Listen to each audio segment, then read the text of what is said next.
Le maire a-t-il exercé ses fonctions avec impartialité, diligence, dignité, probité et intégrité? Frédéric Romain a-t-il poursuivi le seul intérêt général, à l'exclusion de tout intérêt qui lui soit personnel, directement ou indirectement, ou de tout autre intérêt particulier? C'est une question que je me pose. Ces mots sont ceux de l'article L.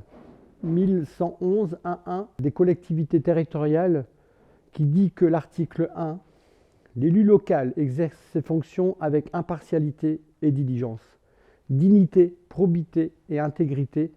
Article 2, durant l'exercice de son mandat, l'élu local poursuit le seul intérêt général à l'exclusion de tout intérêt qui lui soit personnel, directement ou indirectement, ou de tout autre intérêt particulier.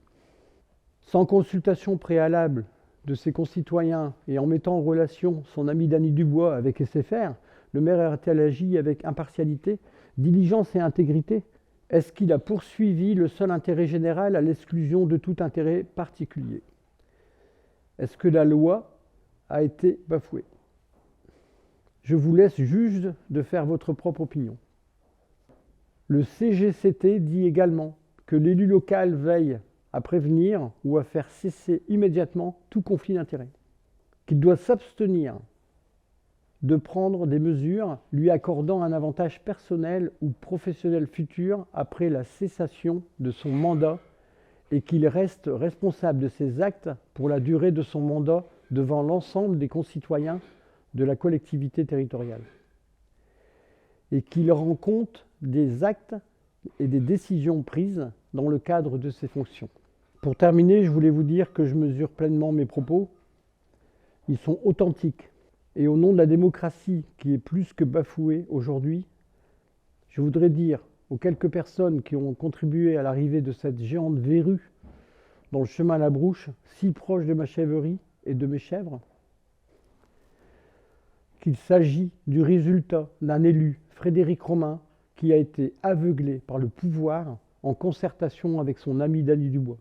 Qu'à mes yeux, monsieur Frédéric Romain, vous n'avez jamais agi, vous n'avez jamais été à la hauteur du maire qui a le sens de son engagement en responsabilité. Aujourd'hui, j'ai dépassé le stade de la concertation. J'ai toujours cru à la sincérité des gens, à leur bon sens et à l'ouverture d'esprit. C'est dans ce sens que j'ai toujours agi. Dans le cas présent, moi-même ou l'association APVM, que je remercie, nous nous sommes heurtés à de la mauvaise foi. Ce qu'il s'est passé, c'est pas normal. Personne ne veut d'antenne près de chez soi. Encore moins un agriculteur, quand il connaît le problème que ça cause à ses animaux, qui sont 3 fois plus sensibles que les humains. C'est pour cela qu'une implantation faite dans la concertation aurait pu être privilégiée. Aujourd'hui, je ressens énormément de colère et de sentiments d'injustice au regard des manquements du maire à son manque d'intégrité et de probité. Et c'est en tant que citoyen, un Mikini, que je dénonce cela. Je réfléchis à une action en justice au pénal. J'espère bien évidemment que le maire et son équipe, pour autant qu'il y en ait une, soient remplacés par une nouvelle équipe qui sera à l'écoute des concitoyens. Pour moi, Mikini, c'est fini. Cette antenne représente le mauvais pouvoir attribué à un homme, à la méchanceté, à la destruction de mon exploitation basée sur une éthique bio. Et je me dois de passer à autre chose, en lien avec mes valeurs. Je suis triste de l'arrêt de ma chèvrerie, mais je pars soulagé de laisser dans la tête des gens et dans le cœur des gens que j'ai rencontrés de très bons souvenirs. Je pense aux nombreux woofers qui sont venus de tous les pays découvrir notre culture et notre savoir-faire. Je pense également aux différentes rencontres intergénérationnelles où nous avons transmis des valeurs paysannes de convivialité et de partage. Je pense également à tous les stagiaires que nous avons eus et que nous avons accueillis, auxquels nous avons transmis le goût du travail bien fait. Je pense bien évidemment à tous les clients que nous avons eus, si valorisants, qui ont apprécié nos fromages au goût du bocage. Je pense aussi à tous les adultes et enfants du marché qui ont assisté à la traite participative.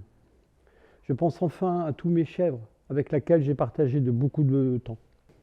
Je garderai à jamais en mémoire les ambiances de sérénité vécues dans mon bâtiment et regrette l'attitude de M. Frédéric Romain et du conseil municipal, qui laissent derrière eux une sale histoire entre la chèvrerie de Sabotier et la mairie de Méquigny.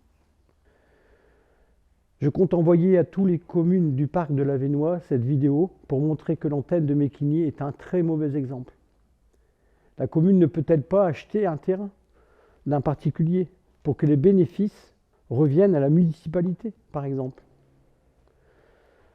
Un dossier si important qu'une antenne dans un village doit se faire absolument avec de la concertation.